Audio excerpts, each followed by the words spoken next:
Please take your seats and the writing reflection will begin shortly. So today's writing reflection will be a joke. Why is it almost certain that Shakespeare was a broker? Take a few moments to ponder. Do you have any guesses? I don't get the question. It's a joke. Why is it almost certain that Shakespeare was a broker? I don't have an idea. An idea? Okay, well, let's go on to the answer. Because no one has furnished so many stock quotations. Shakespeare writes a lot of stock quotations, so that's why stockbroker. If you look at your class notes, there is a definition of the broker at the bottom. Oh, okay. It says a person who buys and sells goods or assets for others. And there's also the verb. Oh, okay. Okay. So it's supposed to be funny stuff. Haha. So do you remember the story of the three little pigs? Yeah. Can you give a little overview of the story of the three little pigs? There's about 3 little pigs that the wolf was after them, and they each built a house, and the wolf kept blowing them down. Yeah, that's a good overview. You get to catch a star. Okay, so have you read the true story of the three little pigs? No. Let's get into it.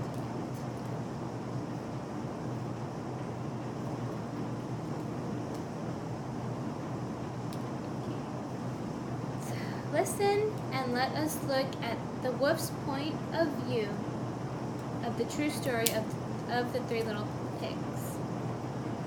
So everybody knows the story of the three little pigs, or at least they think they do. But I'll let you on a little secret. Nobody knows the real story, because nobody has ever heard my side of the story.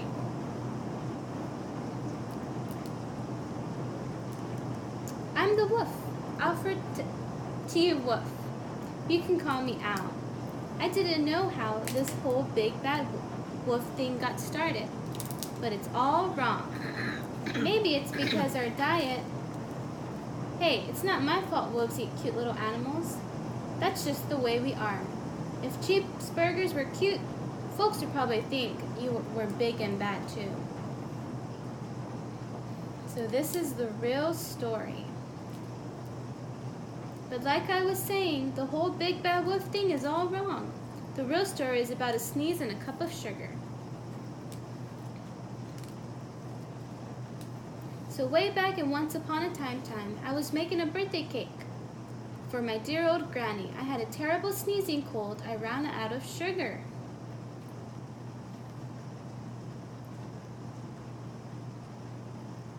So I walked down the street to ask my neighbor for a cup of sugar.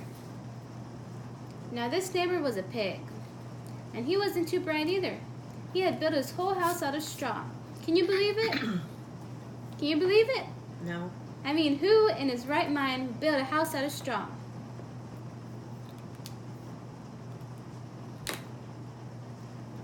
So of course, the minute I knocked on the door, it fell right in. I didn't want to just walk into someone else's house, so I called, little pig, are you in?" No answer. I was just about to go home without the cup of sugar for my dear old granny's birthday cake. That's when my nose started to itch. I felt a sneeze coming on. Well, I huffed and I sneezed. And I sneezed a great sneeze. Look at that picture. You see the little pig right there, and you see the wolf over here. Poor Mr. Wolf, he had a big cold. And you know what? The whole darn straw house fell down, and right in the middle of the pile of straw was the first little pig, dead as a doorknob. He had been home the whole time. It seemed like a shame to leave a perfectly good ham dinner lying there in the straw, so I ate it up. Think of it as a big cheeseburger, just lying there. I was feeling a little better, but I still didn't have my cup of sugar, so I went to the next neighbor's house. The neighbor was the first little pig's brother. He was a little smarter, but not much. He had built his house of sticks. I rang the bell in the stick house. Nobody answered. I called, Mr. Pig, are you in? He yelled back. Are you okay, Maria? Yes. Okay. He yelled back. Go away, Wolf. You can't come in. I'm shaving the hairs of my chinny chin chin. So I had just grabbed the doorknob when I felt another sneeze coming on. I huffed and I snuffed and I tried to cover my mouth, but I sneezed a great sneeze. And you're not going to believe it, but this guy's house fell down just like his brother's. When the dust cleared, there was the second little pig, dead as a doornail. Wolf's honor. So let's see what happened to Mr. Wolf. Now you know food will spoil if you just leave it out in the open. So I did the only thing there was to do. I had dinner again. So he didn't eat, he didn't eat not only the first pig, but he ate the second pig too. The two brothers. Think of it as a second helping. I was getting awfully full, but my cold was feeling a little better, and I still didn't have that cup of sugar for my dear old granny's birthday cake. So I went to the next house. This guy was the first and second little pig's brother. He must have been the brains of the family. He had built his house of bricks. So I knocked on the brick house. No answer. I called, Mr. Pig, are you in? And do you know what that rude little porker answered? Get out of here. Wolf, don't bother me again. Talk about impolite. He probably had a whole sack full of sugar, and he wouldn't give me even one little cup for my dear sweet old granny's birthday cake. What a pig. I was just about to go home and maybe make a nice birthday card instead of a cake when I felt my cold coming on. I huffed and I snuffed and I sneezed once again.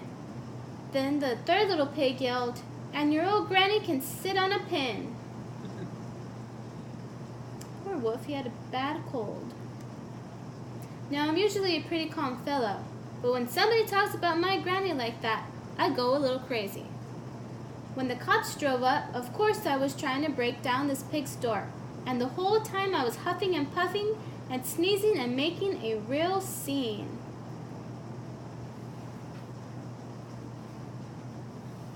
So Big Bad Wolf, the newspaper. So the news reporters found out about the two pigs I had for dinner.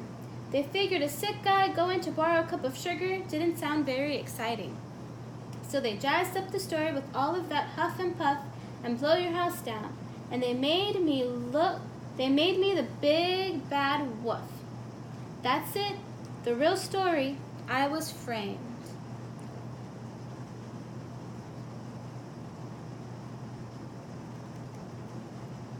But maybe you could loan me a cup of sugar. Now he's in the pig pen. So, the Daily Pig wrote a bad story about him and called him the Big Bad Wolf. So now let us go back to our lesson.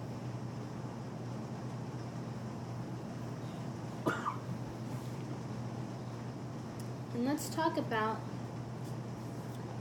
this story. So we're going to use sentence stems to help us understand the true story of the Three Little Pigs. So let's start with the first one.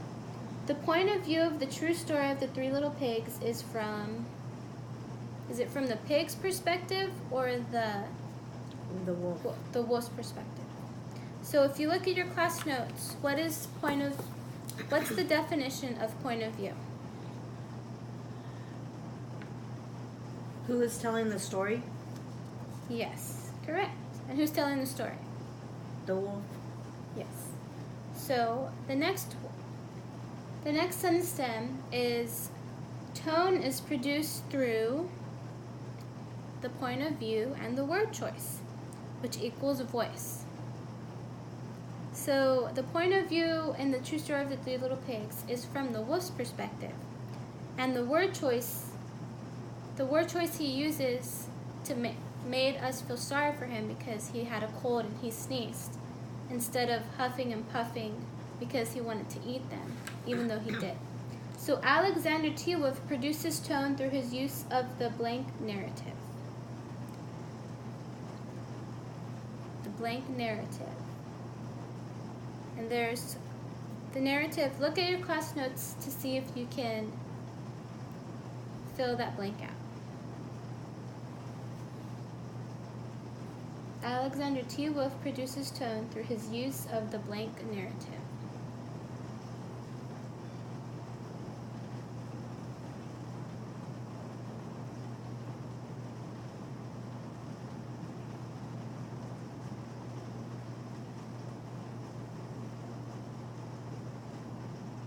It's under form.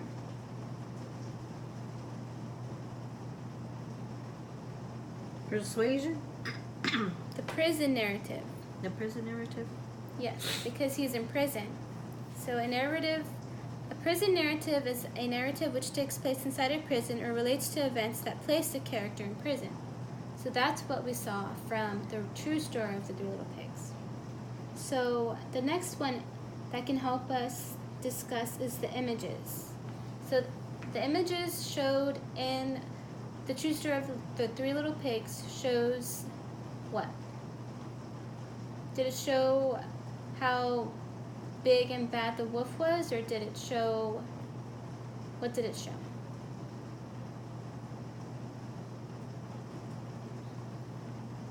It showed us the scenery of what happened with the wolf. It was different than previous stories. Yes, that's correct. So this incident provides proof that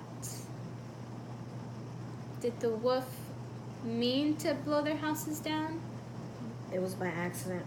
Yes. So an example of tone is, and when we look at tone, it is on our classroom notes. If you want to follow along, I'll read the definition. Tone, a byproduct of point of view and word choice, which equals voice. Tone is a description of the attitude of the speaker. The attitude can be described in many ways: happy, sad, ironic, sincere, playful, angry, hopeful, condescending, admiring, and so forth. So an example of tone in the true story of the Three Little Pigs could be persuasive. Ironic? Yes, ironic's a good one too. Persuasive and ironic. Okay. So remember at the end of the true story of the Three Little Pigs, he ripped up the newspaper which was talking bad about him, right? Right. So for our next discussion, we are going to look at the Daily Pig that they wrote about him. So read it carefully, and we are going to discuss the point of view, the tone, the form, and the prison narrative. And after you read it, you can go back and look at these sentence stems, and you can add them to your thoughts about this news article. So for 5 minutes, you have to read this article. So how many minutes do you have? 5. So if you have any questions, come ask me. And if not, you are free to start working. And be sure to use the sentence stems and look at your notes as well.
sure to find the point of view, the tone, and the form. Be sure to keep on looking at your notes so you can understand what you're looking for.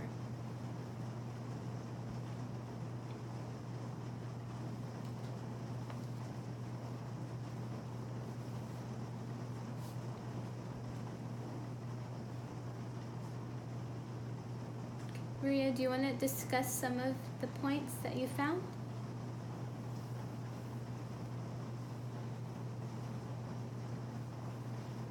Who is the newspaper article by?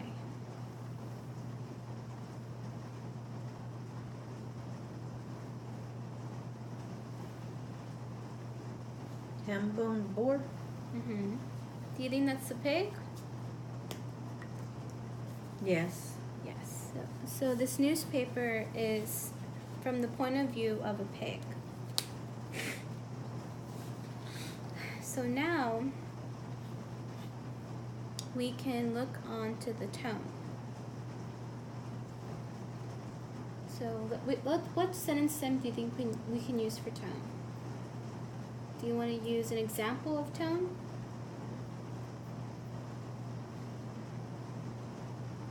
So the tone is the point of view and word choice, which equals voice. What about Chris P. Bacon, eyewitness? Talks about hatred, and he has never seen such hatred and malice. Yeah, I looked at that one too. That one was the one that I used for tone. So we can put an example of tone is the eyewitness, Chris P. Bacon. That's a good one. Good observation. So now let's go on to form. So form, can you read the definition off from your class notes? Form can be called the how. How does he or she say it?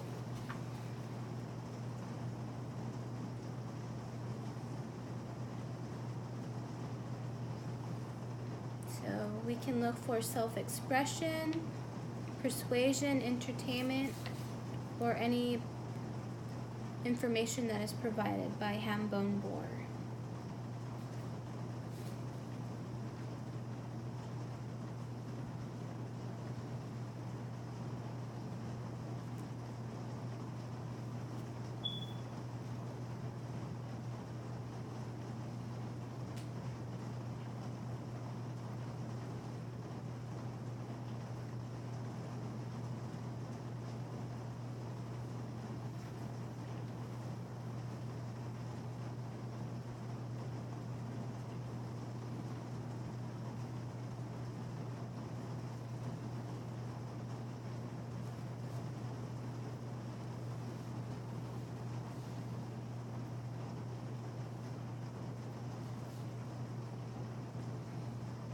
So do you see any words that persuade you that the wolf is bad? Well, he says that he'll huff and puff and blow the house down. Would that be one? Mm-hmm. That would be one. That would be persuasion. With a exclamation mark at the end. Mm-hmm. That's a really good one. And that also helps with tone because it makes the pig scared. It's persuading that the wolf is bad. Mm-hmm. So that's a good one. Okay. So now we have to find 2 examples of narrative tone in this news article, the Daily Pig.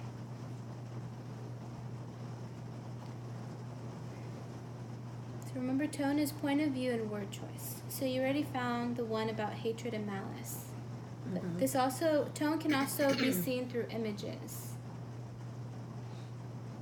So there's one image on the news article that... Well, the chief of police says that we got this big bad wolf off the streets. Mm-hmm. That's a good tone. That's a good example of tone. And then you just need to provide one more example.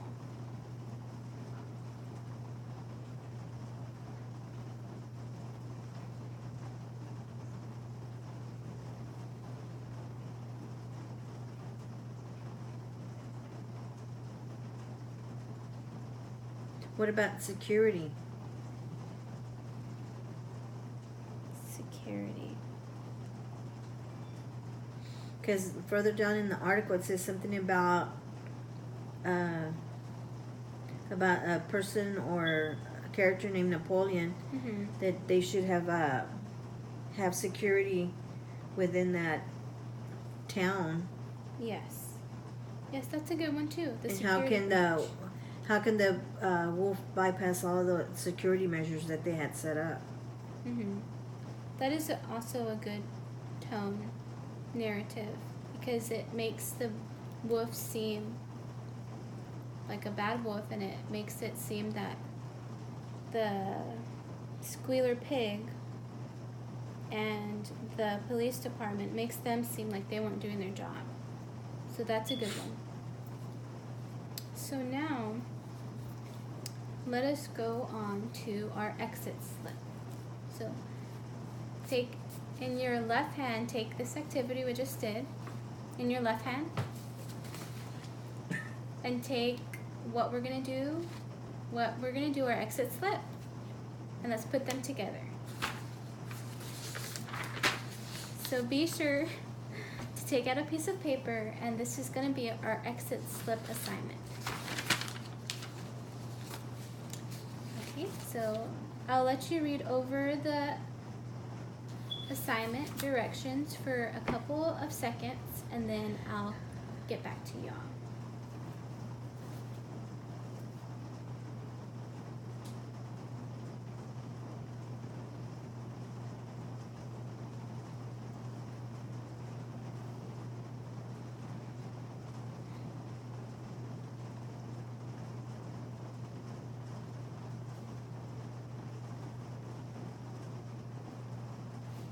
Once you are done, you can raise your hand.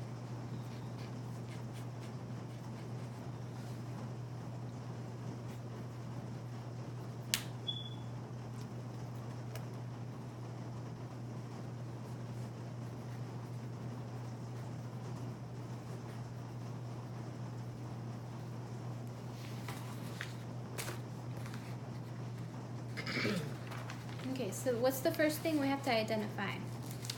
There's 5 things. 1, 2, 3, 4. There's 4 things. So we have to identify the Point of view. identify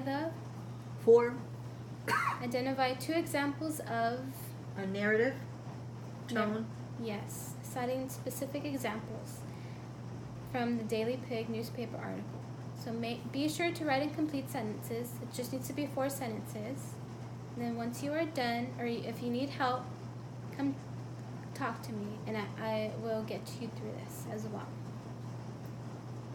So you can use your sentences that you found that we've discussed earlier. They are on your classroom notes on the bottom of page 1 and top of page 2. So once you're done with this activity, your exit slip, be sure to raise your hand and I will come and check it.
Do you need help, Maria? Do you have any questions? The example provides evidence that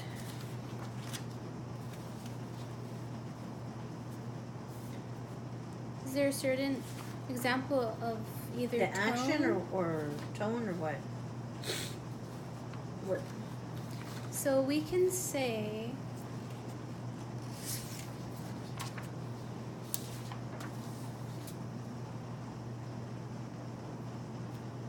you can use an example of tone is, and then after that sentence, you can say this example provides evidence that. So, what example did you give me earlier about tone?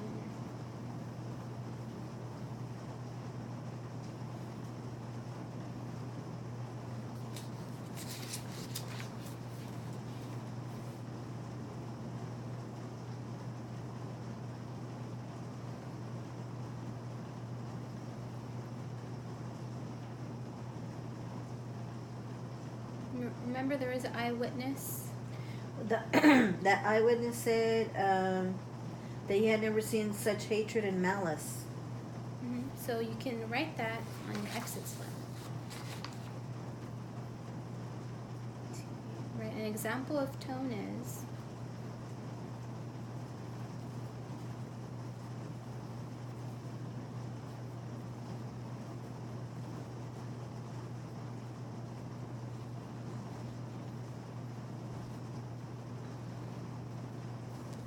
And you can say this example provides evidence that. There was hatred and malice, according to the eyewitness, And what does that say about the wolf? that he was a vicious wolf. Correct.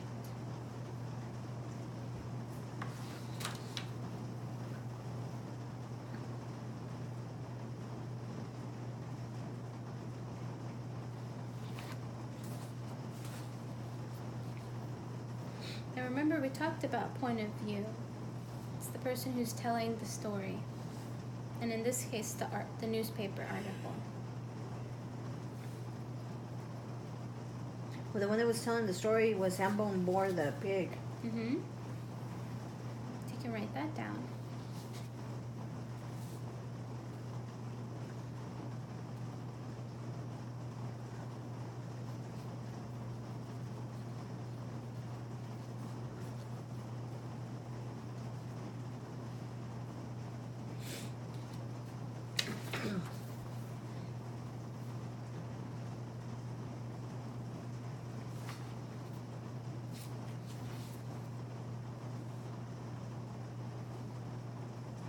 And it showed the images of the worst attack Mm-hmm. there had been. That's a good one, too.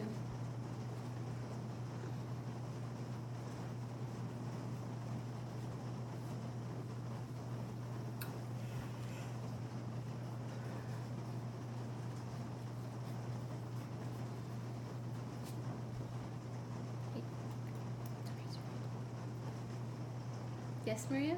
I'm done. Okay. So let me check it real quick.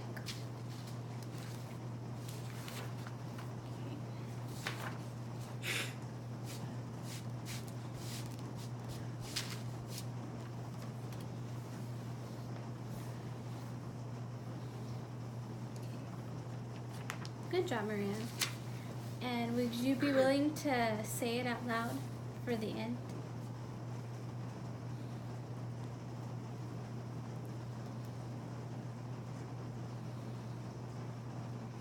You can. You don't have to. I'll Do you want pass. me to read it? I'll pass. Do you want me to read it for the class? Yes. Okay. So let's see what Maria has put here. So the narrative tone she had gotten from the images of the worst attack and of hatred and malice from the eyewitness. She identified the point of view as Hambone Boar and let's see the form. And she put that the form was showing how the wolf was sneaky in telling his own version. So you got all 4 sentences right. Thank you. Now you can give yourself a round of applause. And now we are dismissed. Thank you.